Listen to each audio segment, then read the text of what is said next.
बिस्मिल्लाहिर्रहमानिर्रहीम। अल्लाह अल्लाह तेरी इबादत करते हैं और तेरे से ही कामयाबी और इज्जत मांगते हैं। मेरे मेलसी के बाशऊर शहरियों, मैं सबसे पहले तो औरंगजेब खान आपको और ताहिर इकबाल आप दोनों को इस शानदार जलसे में जो आपने लोगों को इकट्ठा किया, मैं आपको खिराज तहसीन पेश करता हूं।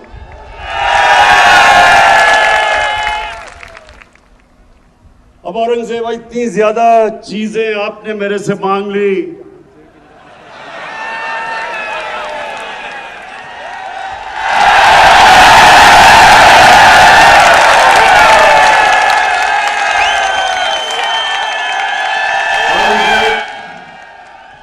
और जहां से लगता है कि जो 74 साल में काम नहीं हुए वो 1 साल में ही आप करवाना चाहते हैं।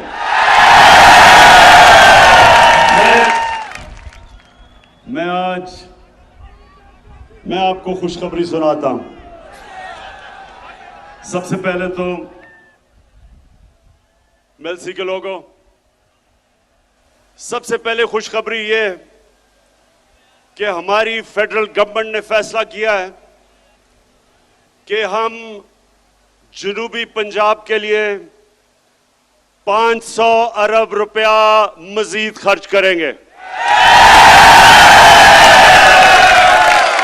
और अभी आपको उस्मान बुज़दार ने, आप ही के जनूबी पंजाब के चीफ मिनिस्टर ने इतनी लंबी चीजें बताई हैं कि जो आपकी ख्वाहिशें थी तकरीबन सारी उन्होंने कहा या इस बारी पूरी होंगी और या अगले बजट में पूरी होगी। लेकिन मेलसी के लोगों, इससे भी ज्यादा खुशखबरी आपको सुनाने लगा हूं।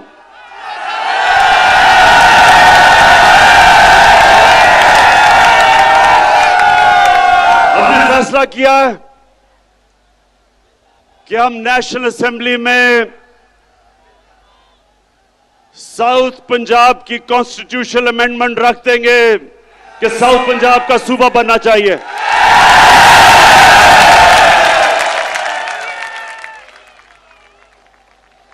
अब हम देखेंगे कि क्या ये पीपल्स पार्टी और नून लीग, आप तो बड़ी देर से लोगों को वादा कर रहे हैं जनूबी पंजाब का, क्या आप हमारी हिमायत करेंगे या नहीं, अब आपके सामने आ जाएगा। लेकिन इंशाअल्लाह हमने ये बिल रख देना असेंबली में। अच्छा, अब मेलसी के लोगों, ज्यादातर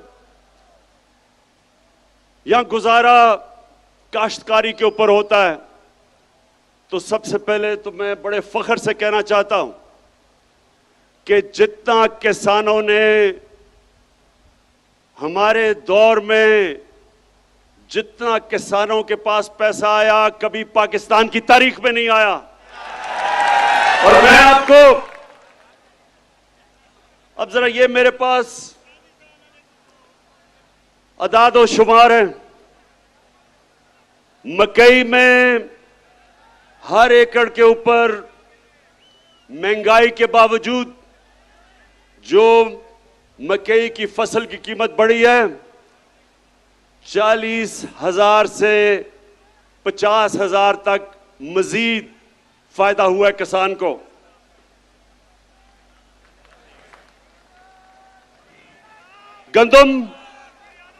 गंदम के अंदर जो हमने 50% हमारे दौर में गंदम की सपोर्ट प्राइस बढ़ाई, जो किसान की जेब में आया हर एकड़ में वो 25,000 से 30,000 रुपया। उसके बाद कपास की कीमत दुगनी हो गई है। कपास की कीमत अब दुगनी किसान को मिल रही है और उसकी वजह से 1 एकड़ के ऊपर कपास में 70,000 से 80,000 रुपए तक मेरे किसान को फायदा हुआ है। और अब एक और चीज कि यूरिया खाद, मुझे पता है कम हुई थी बीच में, दुनिया में कम हो चुकी है, लेकिन अभी आपको मिलेगी। हमने बड़ी मुश्किलों से हमने खाद भी ज्यादा इस बार प्रोड्यूस की, ज्यादा गैस दिया, खाद की फैक्ट्रियों को बंद नहीं होने दिया, लेकिन उसके बावजूद हमने चाइना से 1 लाख टन खाद मंगवाई है, जो कि इंशाल्लाह 1 हफ्ते तक पहुंच रही है।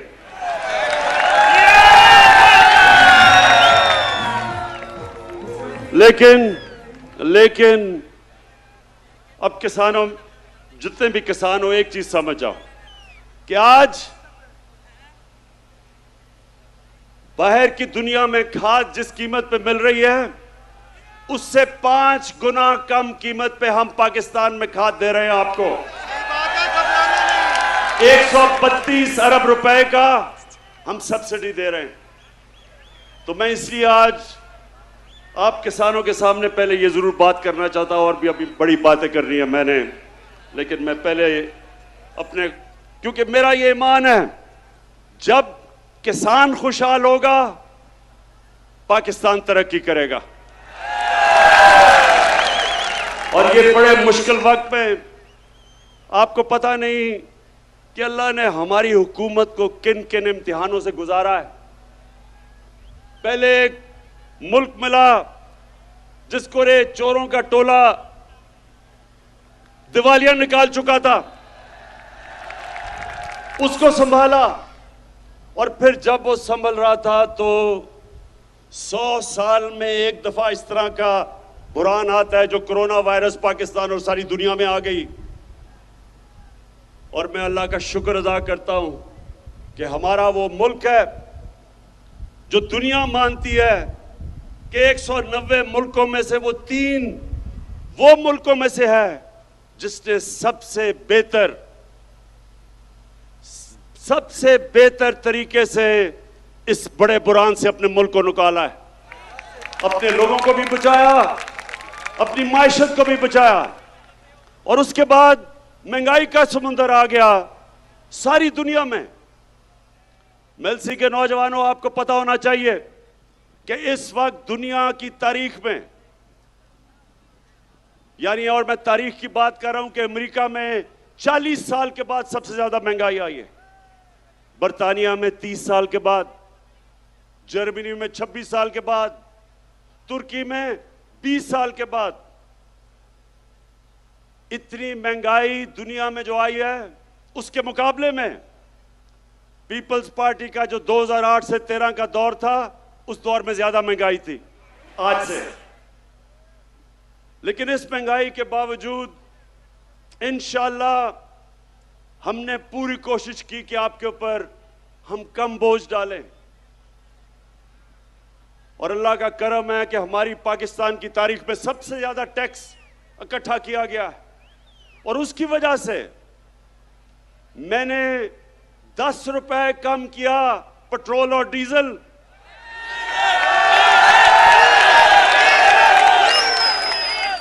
और 5 रुपए यूनिट बिजली कम की। ये सिर्फ इस तरह हम कर सके कि हमारी एफबीआर ने रिकॉर्ड टैक्स इकट्ठा किया, हमारी कौम ने टैक्स दिया। और मेरा अपनी कौम से वादा है, जितना जितना आप हमारे टैक्स देते रहेंगे, वो सारा टैक्स मैं अवाम के ऊपर बोझ कम करने पे लगाऊंगा। और अगर ये जो भगौड़ा बैठा हुआ है लंदन में, जिस दिन इसका मैंने पैसा वापस ले आया, तो मैं आपको वादा करता हूं कि पेट्रोल और डीजल की कीमत आधी कर दूंगा।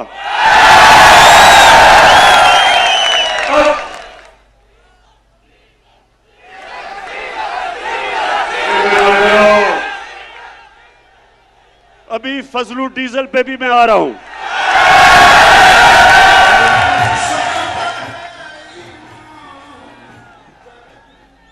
अच्छा मेलसी के लोगों, ये भगौड़े और डीजल के ऊपर आने से पहले मैं सिर्फ आपको, नौजवानों, आपके लिए एक बात करना चाहता हूं। मेरे मां बाप एक गुलाम हिंदुस्तान में पैदा हुए थे, मैं पहला था। हम वो बच्चे थे जो आजाद पाकिस्तान में पैदा हुए थे। और मेरी हमेशा मां बाप ने भी मुझे याद दिलाया और हमेशा मेरे ज़हन में था कि कभी हमने पाकिस्तान को कभी किसी की गुलामी नहीं करने देना। और मेरे मेलसी के लोगों और जो पाकिस्तान के लोग टीवी पे ये देख रहे हैं, ये सुन लो, ना आज तक इमरान खान किसी के सामने झुका है, और इंशाअल्लाह जब तक मेरे में खून है, मैं अपनी कौम को किसी के सामने झुकने नहीं दूंगा। अभी ये जरा सुने, यूरोपियन यूनियन के एम्बेसडर ने खत लिखा पाकिस्तान को कि आप रूस के खिलाफ उसके मुखालिफ स्टेटमेंट दें, उसके खिलाफ वोट दें। मैं ये यूरोपियन यूनियन के एम्बेसडर से पूछता हूं कि क्या आपने हिंदुस्तान को भी ये खत लिखा था? क्योंकि मैं अपनी कौम को याद करवाना चाहता हूं कि ये वो पाकिस्तान था जिसने ये नेटो की मदद की, जो वॉर ऑन टेरर थी, हमने उनका साथ दिया। मैं कभी ना साथ देता, मैं अपनी मुल्क को बाहर रखता उस जंग से, लेकिन उस वक्त का जो सरबराह था उन्होंने उनका साथ दिया। क्या मिला पाकिस्तान को? 80,000 पाकिस्तानियों की जानें गई, हमारा कबायली इलाका उजड़ गया, 35 लाख लोगों ने नकल मकानी की, हमारे मुल्क को 100 अरब डॉलर से ज्यादा नुकसान हुआ। तो क्या मैं अपने यूरोपियन यूनियन के एम्बेसडर से पूछता हूं कि आपने क्या हमारा शुक्रिया अदा किया? क्या आपने कहा कि हां आपने हमारी मदद की थी, हमारी जंग में आपने हमें अप्रिशिएट किया? सारे नेटो के मिला के 10% भी लोग नहीं थे जो इस जंग में मरे। हमारे मुकाबले में जो 80,000 पाकिस्तानियों की कुर्बानी दी गई। तो मैं उनसे आज ये पूछता हूं कि बजाय आपने, जब हमने आपके साथ खड़े हुए थे, बजाय आप हमारा कम से कम शुक्रिया अदा करते, ऐसे आप में से लोग थे जिन्होंने अफगानिस्तान में जो जंग हारी आपने, वो पाकिस्तान को जिम्मेदार ठहराया था। शुक्र करना तो दूर की बात है। और दूसरा, जब कश्मीर में हिंदुस्तान ने इंटरनेशनल कानून तोड़ा, यूनाइटेड नेशंस की सिक्योरिटी काउंसिल की रेजोल्यूशंस की खिलाफ वर्जी करते हुए जो कश्मीर का स्टेटस खत्म किया, क्या आप में से किसी ने हिंदुस्तान से कोई राब्ता तोड़ा, कोई उनकी तनकीद की, कोई तजारत बंद की? तो हम आपके सामने क्या हैं? क्या हम कोई गुलाम हैं कि जो आप कहेंगे हम कर लें? और मैं मेलसी के लोगों, मैं आपको बताऊं कि इनको ये गलत आदतें पड़ी किधर से हैं। 2008 और 2018 के दरमियान में 400 ड्रोन अटैक हुए पाकिस्तान के ऊपर। जब जरदारी मुल्क की बड़ी बीमारी,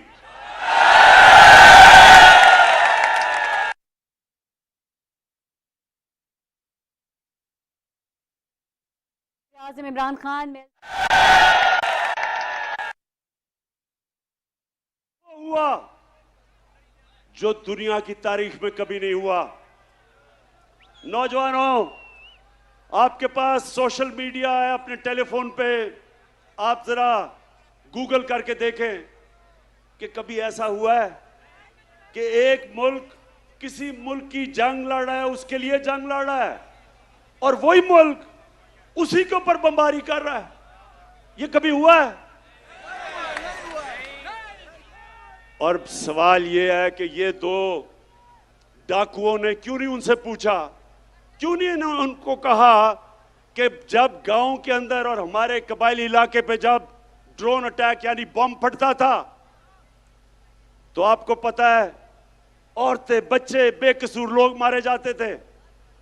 जब ड्रोन अटैक एक घर पे फटता है तो लोगों के गोश्त के टुकड़े दीवारों पे होते हैं। इनको कोई शर्म नहीं आई कि हमारे पाकिस्तानी मर रहे थे। बाहर से हमारा ही दोस्त जिसके लिए हम जंग लड़ रहे हैं वही आके यहां ड्रोन अटैक कर रहा था। क्यों ये दोनों बोल नहीं रहे थे? क्यों नहीं बोल रहे थे?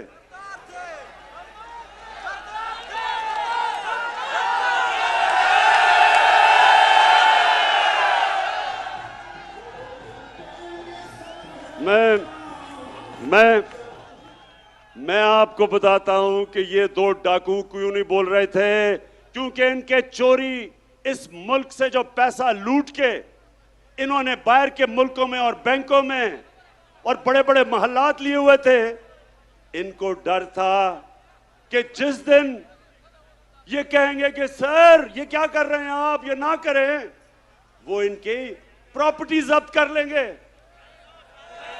आज रूसियों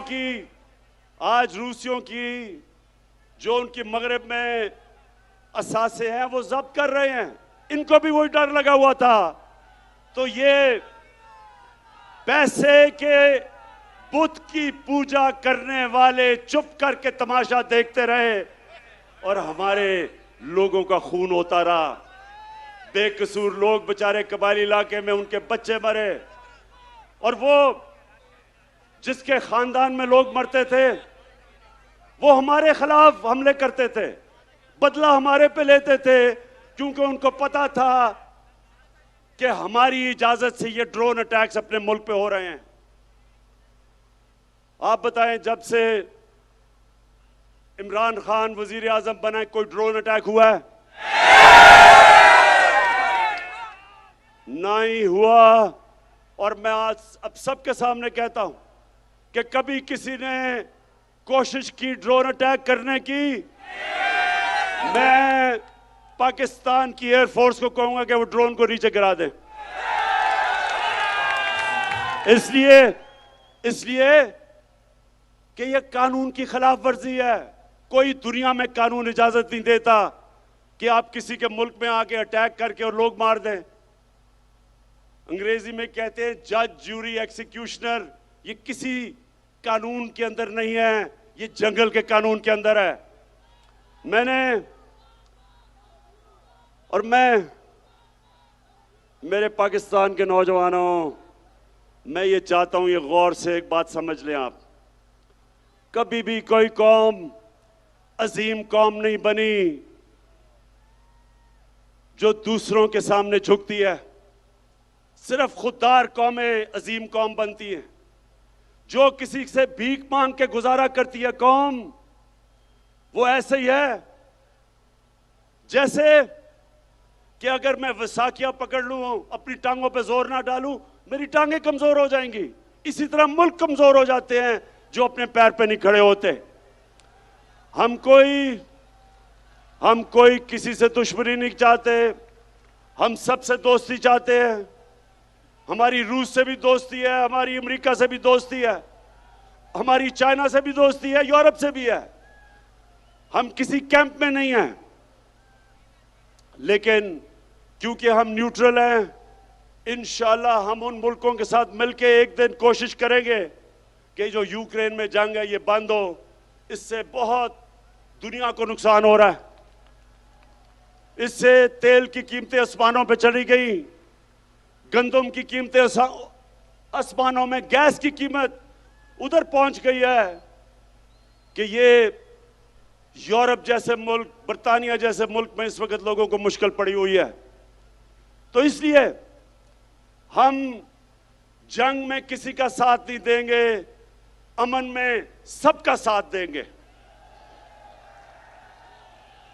अब मैं अपने पाकिस्तानियों, ये जो अदम एतमाद की तहरीक है इसके ऊपर जरा मैं बात थोड़ी सी करना चाहता हूं।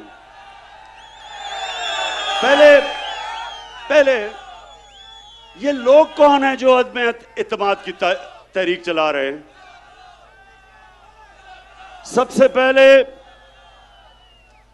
सबसे पहले मुजरिम नंबर 1 नवाज शरीफ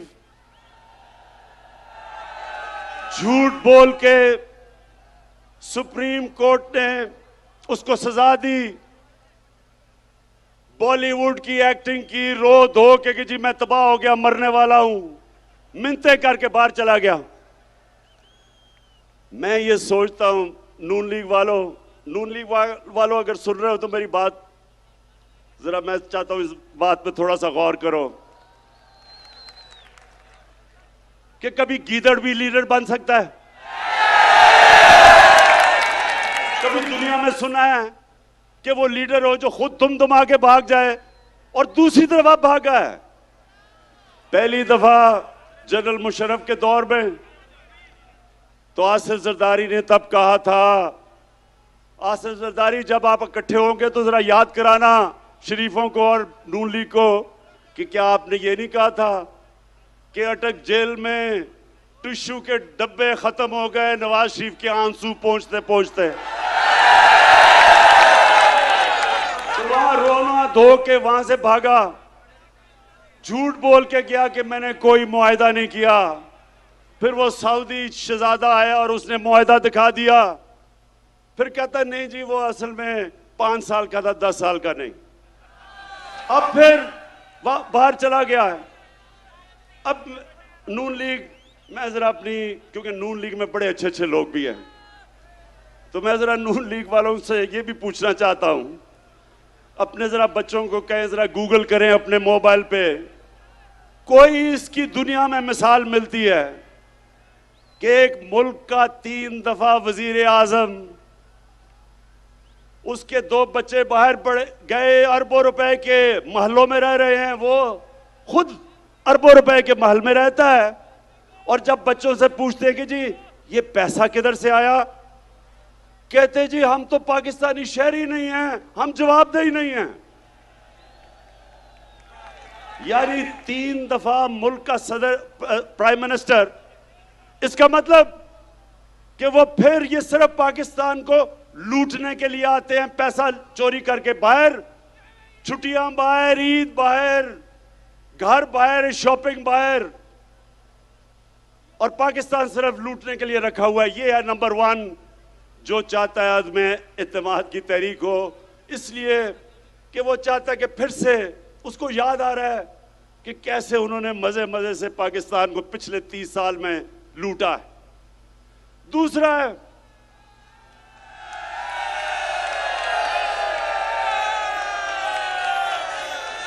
है शहबाज शरीफ। अब ये शहबाज शरीफ कौन है? अगर आपने शहबाज शरीफ का पता चलवाना है तो कहीं से मकसूद चपड़ासी को पकड़ के ले आए। वो बेचारा मकसूद चपड़ासी, एक दिन उसे पता चला कि उसके बैंक के अंदर 375 करोड़ रुपया आ गया। ये इसी तरह ही था कि हुदैबा पेपर मिल में लंदन में काजी फैमिली बैठी थी आज से 20-25 साल पहले, क्योंकि इन्होंने तो पुरानी चोरी शुरू की हुई है ना, तो उनको पता चला कि उनके बैंकों में लाखों पाउंड आ गए। वो बेचारे हैरान किधर से आए हैं, पता चला यहां से चोरी का पैसा पहले उधर भेजा और उधर से रेमिटेंस दिखा के पैसा पाकिस्तान ले आए। तो शहबाज शरीफ, अच्छा अब इसका मैं आपको एक बताऊं, इन दोनों ने एक बड़ा ये हर कोई मैच खेलता है ना, तो इन्होंने एक मैच की एक टेक्निक निकाली हुई है। वो भगौड़ा जो उधर बैठा है, वो और उसकी बेटी, वो फौज को बुरा भला कहते हैं,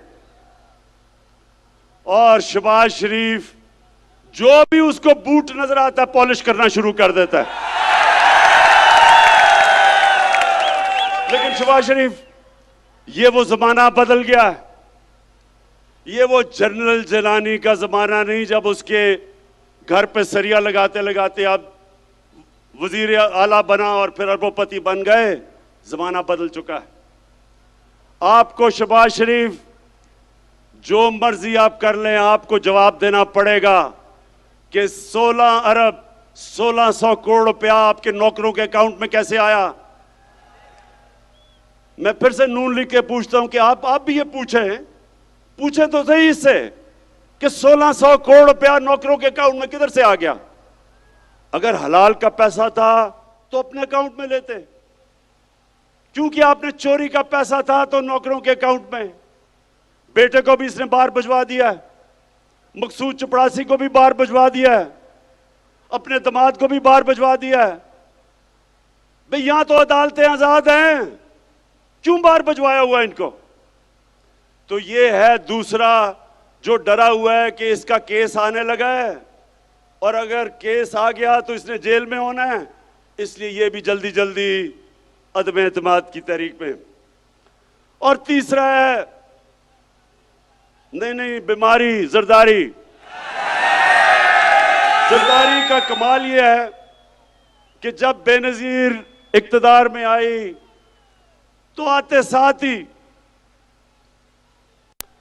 एक साल ही नहीं लगा, सारी दुनिया में धूम मच गई मिस्टर 10% कि हर चीज के ऊपर 10% पैसे खींच लेता था। ये वो आदमी था जो बेम्बिना सिनेमा के टिकट ब्लैक करता था।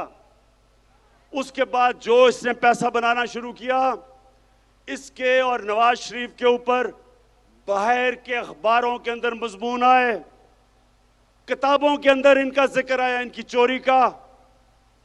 बीबीसी के ऊपर फिल्में बनी इनकी चोरी पे।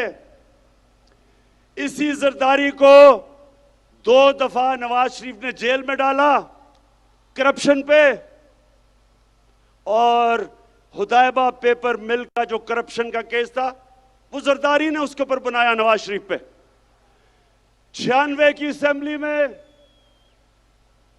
आसिफ जरदारी से पूछा गया कि सरे महल आपका है या नहीं है। एक बड़ा महंगा इसने महल खरीदा बर्तानिया में। इसने असेंबली में कहा ये मेरा नहीं है। वो केस हुआ, केस पाकिस्तान जीत गया, सरे महल को बेचा, पैसा पाकिस्तान आना था।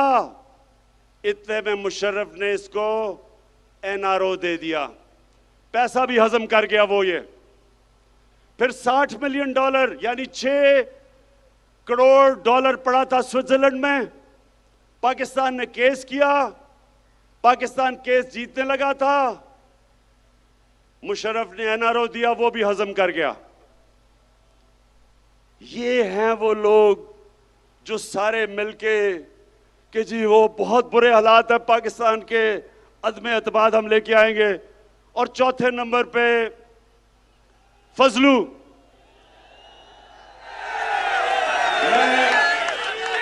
मैं इसको कभी मौलाना नहीं कहूंगा, क्योंकि मौलाना, हम अदब से मौलाना को कहते हैं। मौलाना पढ़े लिखे दीनी लोग होते हैं, हम उनकी इज्जत करते हैं। लेकिन जो डीजल के परमिट को बेच के पैसे बनाता है, और ये सिर्फ पैसे नहीं बनाता, ये ब्लैकमेल करता है। मदरसे के बच्चों को ले आया, इस्लामाबाद में धरना दिया। वो मीडिया ने जाके मदरसों के बच्चों से पूछा कि ये क्यों आए हो तुम धरना देने। उन्होंने कहा जी इसलिए कि इमरान खान यहूदी एजेंट है। उन्होंने कहा कि ये यहूदियों का या साजिश कर रहा है पाकिस्तान में। मौलाना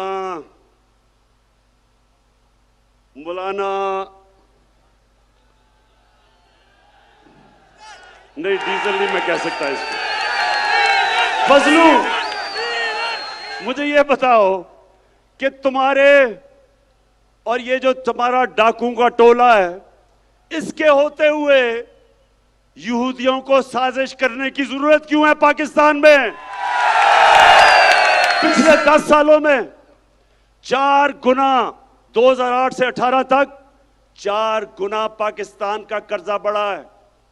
4 गुना, 6,000 अरब रुपए से 2008 में, 60 साल में पाकिस्तान का कर्जा 6,000 अरब था। इन्होंने 10 सालों में पहुंचा दिया 30,000 अरब। तो मैं इनसे पूछता हूं कि जब आपने मुल्क को मकरूज कर दिया, जो भी हम टैक्स में इकट्ठा करते हैं आधा चला जाता है आपके लिए हुए कर्जों की किस्तों पे, तो जब आपने मुल्क को मकरूज कर दिया तो यहूदियों को साजिश करने की जरूरत क्या है? आप ही काफी हैं। फजलू, मैं आपसे, आपकी और मेरी उम्र एक ही है। हमारी उम्र में हमें सोचना चाहिए कि ऊपर वाला कभी भी बुलावा दे दे। हमें अपनी आखिरत की फिक्र करनी चाहिए। और आपका तो थोड़ा वजन भी ज्यादा है, इसलिए आपको अब सोचना चाहिए अपनी आखिरत का। यानी आप एक दीन के नाम पे पैसे बनाते हुए आपको कोई खौफ खुदा नहीं है। कुछ तो सोचें कि आप जो मदरसे के बच्चे, और मैं ये समझता हूं कि ये हमारा बहुत बड़ा असास है, हमारे मदरसे के बच्चे, लेकिन इनको आप इस्तेमाल करें अपनी सियासत चमकाने के लिए और ब्लैकमेल करने के लिए। जो मैंने कुरान पढ़ी है और जो मेरा दीन का जितना भी इल्म है, अल्लाह ने आपको माफ नहीं करना। ये 4 लोग मिलके अदम एतमाद कर रहे हैं। और आज मैं अब अपनी आखिर में सारी कौम से पूछना चाहता हूं कि देखें, एक कुरान की आयत है, अमर बिल मारूफ व नही अनिल मुनकर। इसका मतलब है, नौजवानों ये सुन लो, कोई भी दुनिया में मुहज़्ज़ब माशरा नहीं बन सकता जब तक इस कुरान की आयत पे नहीं चलता। अल्लाह कहता है कि तुम अच्छाई के साथ खड़े हो, अच्छाई के लिए जिहाद करो और बुराई के खिलाफ जिहाद करो। इसके ऊपर अच्छे और बुरे की तमीज जब एक माशरा रखता है, उसकी अखलाकियात ऊपर चली जाती है, वो माशरे ऊपर जाते हैं। और जिन माशरों के अंदर कानून की बालादस्ती होती है, कानून की बालादस्ती और हुक्मरानी का मतलब कि कमजोर और ताकतवर का एक ही कानून, जिसके लिए हमारे नबी सल्लल्लाहु अलैहि वसल्लम ने कहा था कि तुम्हारे से पहले बड़ी कौमें तबाह हुई जो ताकतवर चोर को सजा नहीं देते थे और बेचारे कमजोर चोर को जेल में डालते थे। कौम तबाह हो गई है तुम्हारे से पहले कई। अब ये जो चोरों का टोला है, ये सारे जो आपकी कौम को नुकसान पहुंचा रहे हैं, 35 साल से ये नुकसान पहुंचा रहे हैं। मैं 1990 की बात करता हूं। मैं जब क्रिकेट खेलता था, हिंदुस्तान से जब मैं पाकिस्तान आता था, तो लगता था एक गरीब तरीन मुल्क से एक अमीर तरीन मुल्क में पहुंच गया हूं। हम उनसे आगे थे, हम सारे बर्रे सगीर में सबसे आगे थे। जब ये चोरों का टोला इस मुल्क के ऊपर मुसल्लत हुआ, हम सबसे पीछे रह गए। ये अमीर तरीन हो गए हैं, कौम मकरूज और गरीब हो गई है। ये समझ जाए मेरे मेलसी के नौजवानों, ये आप समझ जाए, जब तक एक कौम अच्छे बुरे की तमीज नहीं करती, कौम ऊपर नहीं जा सकती। मदीना की रियासत में हमारे नबी सल्लल्लाहु अलैहि वसल्लम ने इखलाकियात के ऊपर अपनी रियासत की बुनियाद रखी थी और इंसाफ पे, उस पे वो दुनिया की अजीम कौम बने थे। जब इस तरह के चोर मिलके सिर्फ एक ही काम है कि बारियां लेते रहें, खाते रहें, जो इनको इत्तेसाब इनका करने लगे तो उसके साथ सब मिलके उसको गिराने की कोशिश करें, तो ये लोग, मैं अपने मीडिया से कहता हूं कि आप, मीडिया एक वॉच डॉग होता है, मीडिया का काम होता है लोगों को अच्छे बुरे की तमीज दें। आज मगरबी मीडिया कभी भी किसी के ऊपर चोरी का इल्जाम हो वो तकरीर नहीं कर सकता, वो मीडिया के सामने नहीं जाता। अगर कोई पकड़ा जाए करप्शन में, माशरे में उसकी सोशल बॉयकॉट हो जाती है, कोई उसके करीब नहीं जाता। तो मीडिया आपकी भी जिम्मेदारी है, आपके बच्चे हैं। मैं जो लोग आज मीडिया में इनकी हिमायत कर रहे हैं, इन डाकुओं की, मैं आपसे ये सवाल पूछता हूं कि क्या आप चाहेंगे कि आपके बच्चे फजलुर रहमान फजलू डीजल हो जाएं, या आप चाहेंगे कि मकसूद चपरासी वाला शोबा शरीफ आपका बेटा बन जाए, या आप चाहेंगे कि भगोड़ा नवाज शरीफ बन जाए, और या आप चाहेंगे कि आपका बेटा जरदारी की तरह बन जाए? कोई नहीं चाहेगा। तो फिर आप क्यों इस मुल्क में अच्छाई के साथ नहीं खड़े होते? 30 साल से आप देख रहे हैं कि मुल्क से क्या कर रहे हैं। मैं आज आखिर में एक बात कह के अपना बात खत्म करता हूं कि मैं 25 साल पहले मैं सियासत में आया ही था इनका मुकाबला करने के लिए। जब तक मेरे में खून है मैं इनका मुकाबला करूंगा।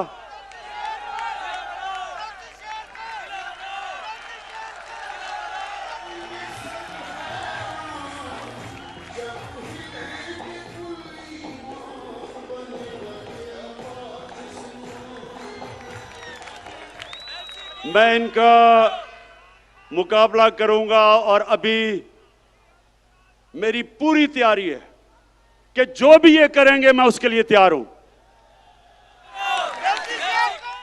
लेकिन मैं इनसे आखिर में आखिरी बात ये कह के छोड़ता हूं कि ये जो चोरों का टोला है, ये डाकुओं का जो गुलदस्ता है, क्या आप तैयार हैं जब इंशाअल्लाह आपकी अदम इत्तेमाद की तहरीक फेल होगी तो आप तैयार हैं जो मैं आपसे करूंगा?